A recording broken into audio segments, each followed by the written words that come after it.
only reason I'm starting to film right now is because I swear to God there's a ghost in here. I just heard ooh. I'm actually shitting myself. I also heard somebody yell my name earlier, so haunted house hall. I'm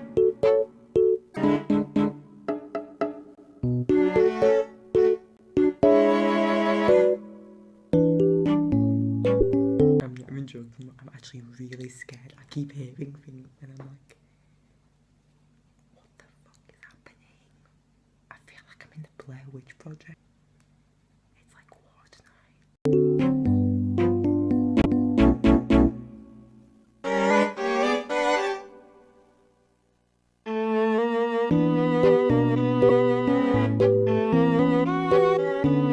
Hey, how's it going everyone? It's Adam and today we're going to be reading some spooky urban legends because last time I tried to do it, I scared myself to the point of staying up at 1 AM just so I wouldn't have to go upstairs by myself. So I thought, why not try it again? I've got you with me and I'm in a pretty lit up space, and this time I don't have to worry about Slenderman coming in and taking me away into a forest, so that's a positive right there. Okay, so after doing hours and hours of research, I managed to find a few urban legends that I thought I'd read out to you. It's like a bedtime story, except you're gonna get nightmares. Who wouldn't want that? Okay, first one is called The Licker, and basically the plot is that the girl is home alone with a dog, and she lets it sleep underneath her bed as a way to comfort her. And in the middle of the night, she starts hearing dripping noises coming from the bathroom. So she is too freaked out to go see what it is, and instead she puts her arm over the side of the bed, waiting for the dog to lick it to comfort her. And it happens, the dog licks her hand and she feels really reassured and, a lot more safe than before. So the next morning, she wakes up, goes to the bathroom, and she sees her dog slaughtered. And in the dog's blood, somebody had written into the wall, "Humans can lick too." Okay, so the next one is about the Black-Eyed Children. Now, if you don't know what the Black-Eyed Children are, they're basically kids or things that take the forms of kids, and they have completely black eyes. Nothing else is complete black. And basically what happens is they go to people's houses at really late at night or really early in the morning, and they'll ask if they can come in. They'll ask if they can borrow the phone, use the bathroom, anything just to get inside the person's house. Now, if the person lets them in, a curse will be put on them. If they don't let them in, they'll be fine. But because of the kids and because of nobody knows exactly what they are, many people feel inclined to open the door and let them in. However, if you don't let them in, the more pushier they'll get. They'll start getting a bit more aggressive, but not physical, just in your face about the whole situation. And one person who let the child into the house said that the husband's nose started bleeding, the cat started hissing at them, knowing that they were some weird entity, and that they ended up leaving with two men in black. Which, does that mean there is a link from the Black-Eyed Children to the whole Men in Black situation? We might never know, but that's what it says on the report. Okay, now for another really famous one. It's the Slender Man! Now, most of you will probably know about Slender Man because of all the movies, video games, creepypastas he's been in. He's just everywhere, basically, and we all know for 100% he isn't real because it was made. There was a guy who made the images that sparked this legend. However, because of this famous creepypasta becoming so viral, many children are convinced he is real.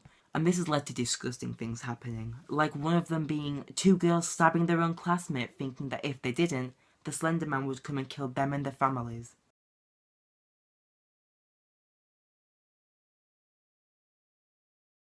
Okay, so the next one is about a woman driving home late at night.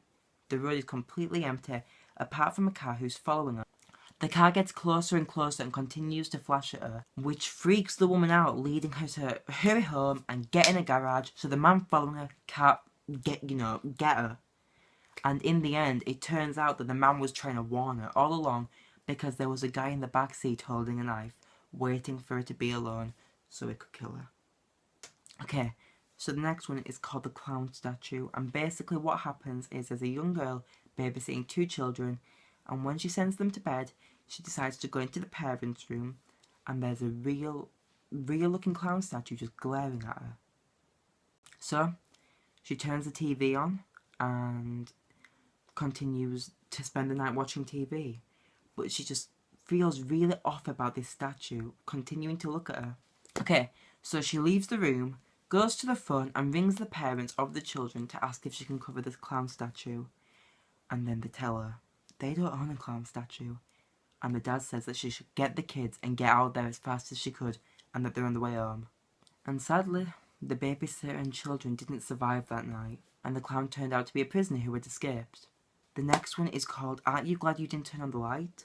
And it revolves around two roommates who had just been reminded that they had a midterm assessment coming up. One of them is totally prepared for it, while the other prefers to go and party and isn't that prepared.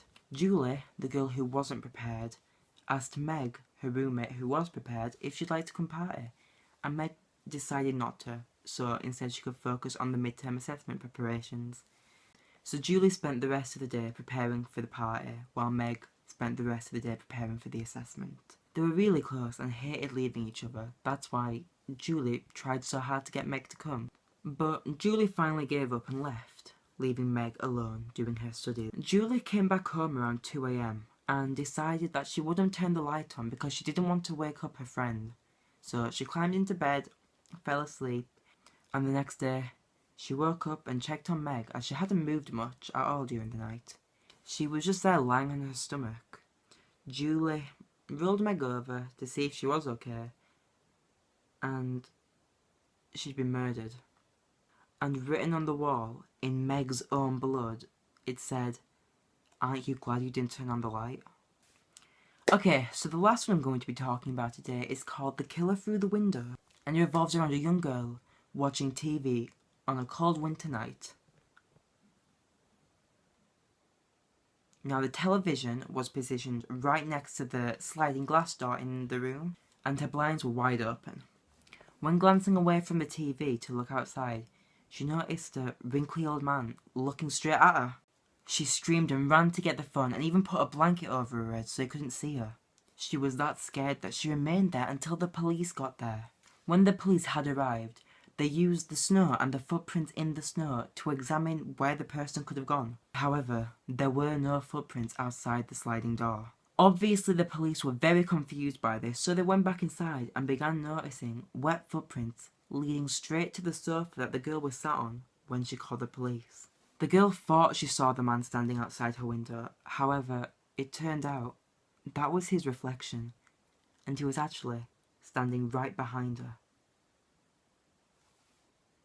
Well guys, I hope you enjoyed this creepy video and expect more of these because I love talking about weird, scary and disturbing things. So expect some of these as well as the more random videos.